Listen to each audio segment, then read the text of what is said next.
Does womanhood ever feel for you like going through security at the airport? Welcome back to my channel. Subscribe over here for more videos. I'm so delighted you're here today. I want to talk about the pressure placed on women. I'm not a man. I don't know if this applies to men, and that's why I'm not talking about men. I'm talking about women. What I mean by the airport thing is, if you've ever been to the airport, which I've been to many times in my life, that final stretch, right? I'm not talking about the line. I'm talking about when you're actually going through security and taking off your shoes and your jacket and your belt and your hat and out your laptop and this and that. And when I flew and I was, nursing Zion, I had all this milk and all this stuff.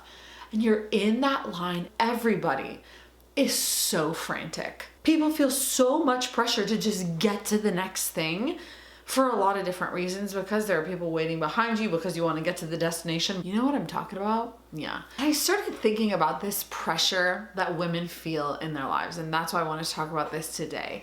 The pressure that women feel going through life is immense. Mostly the pressure to get to the next stage of life. When you're in high school, there's a pressure to get to college, even though there's like a timeline for that. There's pressure to get into the greatest college. If you're single, this especially revolves around relationships. If you're single, it's the pressure to date. If you're dating, it's the pressure to get married. If you're married, it's the pressure to have a baby. If you have a baby, people literally almost immediately start asking, so when are you gonna have number two? It's incredible. And the more I talk with women about this, and the more I reflect on this and think on this, it steals so much peace and so much joy and so much freedom from the lives of women who feel, because of this pressure, like they cannot simply be present. Baby Jedediah is here with me, if you can't tell. Be present to where they are, to the season that they're in, to the life that they're in, and enjoy that place. And that's the first thing I want to address, is that many times I feel womanhood is presented or seen as this ladder that you climb up, right? Like, here's the first rung, this is what you do first, and then you start dating, and then after X amount of time dating, you get engaged, and then after you get engaged, you get married, and after that, you have your first baby, and then after that, you have your second baby, and it's like this step by step by step by step thing. When that is not the way God designed womanhood to be at all. It is not a ladder that goes up and you're like, well, I got to this step, I got to get to the next step, and then the next step, and then the next step after that, and this is the only acceptable timeline that I can do that in. It's just not the case. And we need to erase this idea that womanhood is steps after steps after steps, and really embrace and believe the reality that every woman's life is a beautiful thing filled with purpose and worth, and that as a woman of faith, I believe that God has a plan for each and every individual life, and that each and every single individual woman's life is going to look so different. And that's one of my favorite things about the faith that I profess, is Catholicism. And within Catholicism, there's a lot of different vocations, as we call it. We talked a lot about that in my video with Andrew before he went off to seminary, that it's not just marriage is the only thing that you can do. You can become a consecrated religious sister. You can live a life as a single person. You can live as a consecrated virgin, which is a woman who lives like a consecrated life. She'll never date, she'll never marry, but she's not a religious sister, but she lives this life of dedication to God. There's all these different avenues by which God can call a woman to live a life of fulfillment and joy and service of Him. And it is taught that service of God looks a lot of different ways, and fulfillment and joy and purpose in life looks many different ways. And that is something to be celebrated. That timelines look different, that people's life purposes look different, that there's so many different ways. And it makes, it's not a ladder, it's this beautiful mosaic, I feel like, women's lives. The purpose that God has for each woman. These pieces that all look different, they're differently shaped, they're different colors, they all look different, but they all come together to make this magnificent piece of art. And that's what I believe womanhood is, that it is this magnificent piece of the artwork of God, right? Like that God has illustrated womanhood to be this spectacular and beautiful thing. Not only do I think womanhood looks like this beautiful mosaic of different purposes and pieces that each woman brings, that's the same thing about your life. is that you're not just like climbing this ladder, climbing this thing, like, oh, I gotta get to the next thing, and feeling pressured like in the airport, like I gotta get to the next thing, I gotta get to the next thing, I gotta hurry it up, I gotta do it better, it's so stressful. But that your life is this beautiful mosaic with this piece here and that piece there, and it all fits together, and each piece of your life, each season of your life looks different to make this beautiful piece of art that is your life. That looks different than your best friends, than your sisters, and sometimes it's hard to accept. Sometimes it's difficult to rid our minds of this idea that I have to get to the next step here, and I'm X age and I need to move on with my life and I have to get to the next season.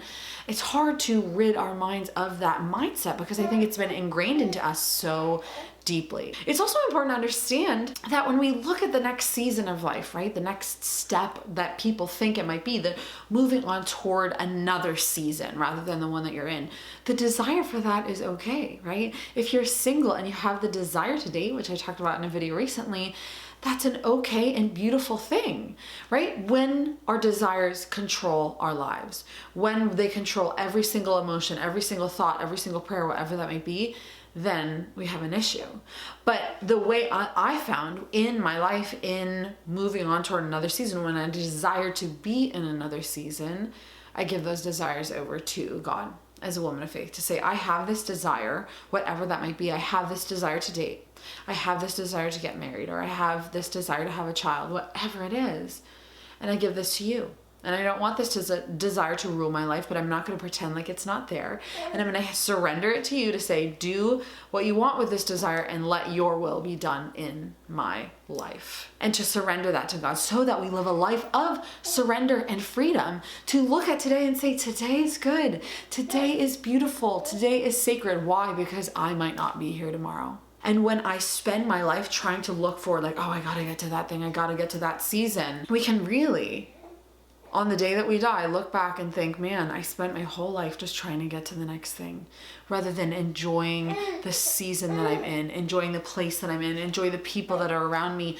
Really look for how I can serve God today in the here and now. Even though it might not be where my heart desires to be, I can still serve today. I can still love today, and today is sacred and beautiful. So some of it is internal. These things that have been ingrained in my head since I was small, that this is what a woman does. This is what a woman's life looks like. Other forces are external.